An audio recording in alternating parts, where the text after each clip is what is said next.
Hey guys, I'm so glad that you chose to join us for CS tonight. You know, I want to tell you guys something. Ever since I was a kid, my mom told me that I talked all the time. She said it didn't matter if they were listening or not. She could literally be sleeping and I would just be telling her fun facts, things about my day, what I ate, what I didn't want to eat, dumb jokes, whatever. And if you ask my brothers, to this day, they would say, I like to talk a lot. I always call them, bother them, whatever. Moral of the story, I always got something to say.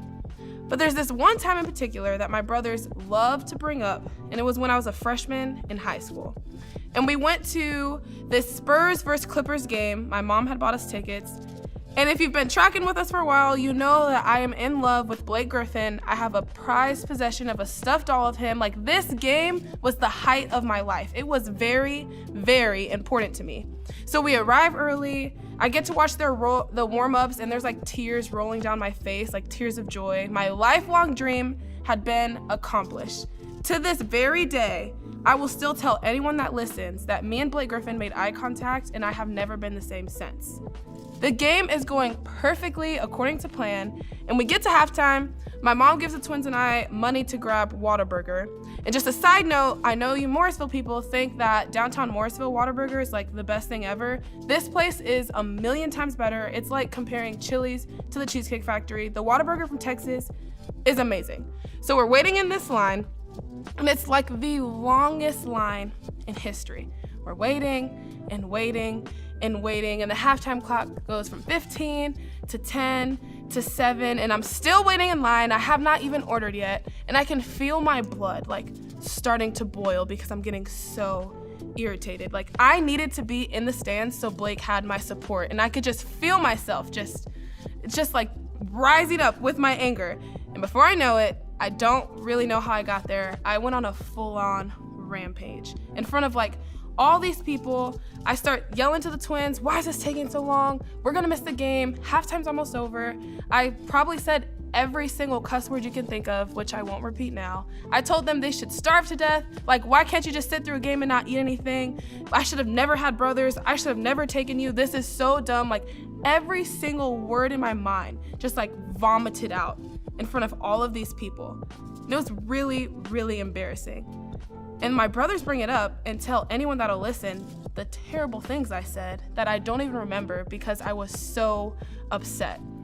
And the rest of the game was practically ruined because I made myself miserable by the words I said, like this minor inconvenience of waiting in line and missing at most like a minute and a half of this game ruined my entire experience.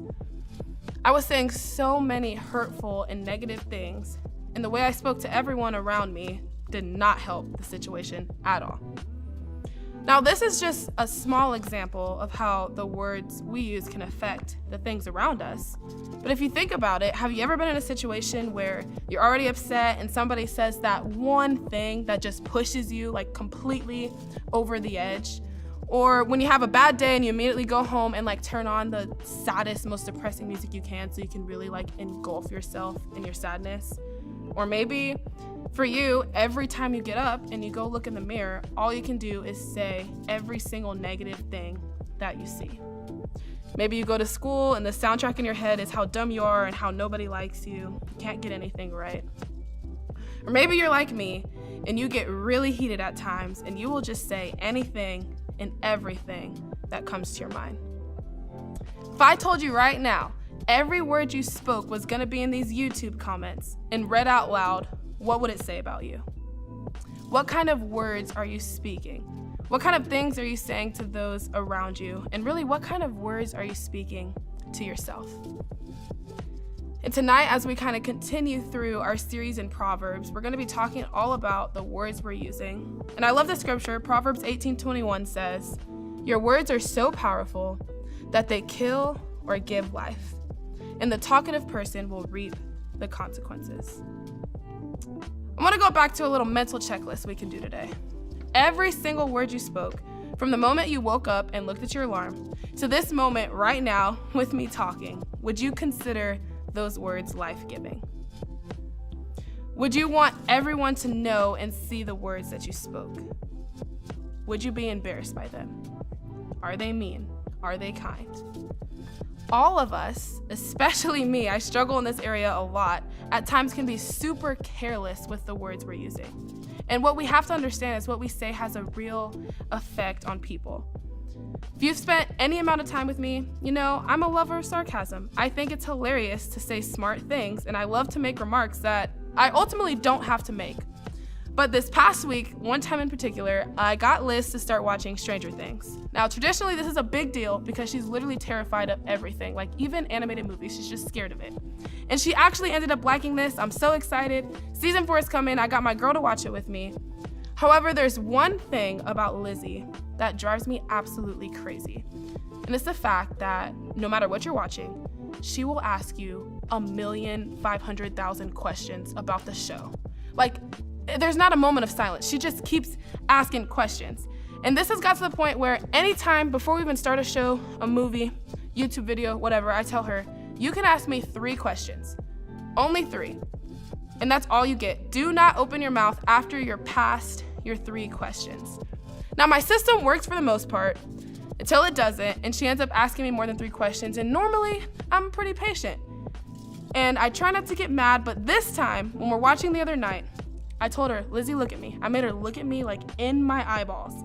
And I told her, if you keep asking me questions, I will not watch season 2 with you. And I meant it, like dead silence. And then I turned and looked at the TV. And I could immediately tell, like, I really hurt her feelings. Like, there's a complete shift in the room. Like, you know when you say something and it's just like, okay, now it's all tense and weird. Like, that's how it was. I got really frustrated with her, and I said something really harsh that I didn't need to say. And ultimately, I hurt my best friend's feelings by saying it. You know, my intent wasn't to be a jerk, but I got frustrated and I was careless with the words I used. I want you to ask yourself, how often are you careless with your words? Just because I was annoyed, it didn't give me the right to be mean to Lizzie. Just because you get frustrated at a situation, it doesn't give you the right to just say whatever you want because you're upset, because your words matter. You need to say encouraging, uplifting things. Something I've told myself time and time again, which is something so simple and might seem a little like elementary. You do not have to say everything you think. Like, you just don't have to always have something to say about everything. A lot of the times, it'd be best for you to just say nothing at all. And ultimately, when it comes to the words we're using and how we speak, it comes down to self-control. Proverbs 15:28 says this, "The heart of the godly thinks carefully before speaking, but the mouth of the wicked overflows with evil words." A practical step for you to take today would just be take 5 seconds before you speak and open your mouth. The scripture says, think carefully. It's biblical for you to take an exercise in self-control when it comes to what you're saying. And it might seem like a small thing to do, but the reality of it is, it will change everything around you. Something I do before I open my mouth, I just ask myself 3 simple questions. How is this gonna affect the person I'm saying it to? Is this thing kind that I'm saying? And does my statement, my words, do they honor God? Scripture tells us in Galatians 5:22 that a fruit of the Spirit is self-control. Basically, what that means is evidence of Christ living within us is when we start to have certain fruits of the Spirit, certain characteristics, really. And self-control is one of these things. So by watching the words you speak, you're actively becoming more like Jesus. And simply put, you cannot be serious about your faith if you're careless with the words you're using. Think about that. If you're saying mean things all the time, maybe you have a potty mouth. If you're cussing all the time, if you're negative all the time, the things you text. I know a lot of you do shady posts on TikTok about other people. All of these things count. It means that you're out of sync with God. The words you're saying, the words you're typing, it shows the attitude of your heart. And it affects your relationship with Jesus. I know how hard it is. Like, literally last week, I popped off at Lizzie for no reason at all. I love to go for it, say my mind, but it gets me in trouble. And I constantly, almost every day, I feel like I'm asking myself, God, help me with my patience. Help me be more graceful. Help me with empathizing, and really thinking about the words I'm speaking. If you want to start growing in your faith, want to start maturing, one of the ways you can do that, just show some self-control and be intentional with your words. This week, your challenge is super simple. Before you open your mouth, take 5 seconds and ask yourself, is this careless? Filter your words. Just stop and pause. And if you do this, if you change the way you speak, if you get intentional with your words, you'll begin to see all the important things in our lives that we care about change. Your relationship with your friends, with your parents. If you aren't careless with the words you speak to yourself, you'll see an effect in your self-esteem. But you have to do your part, and you have to take that step and do the hard work and start to get intentional with the words you speak.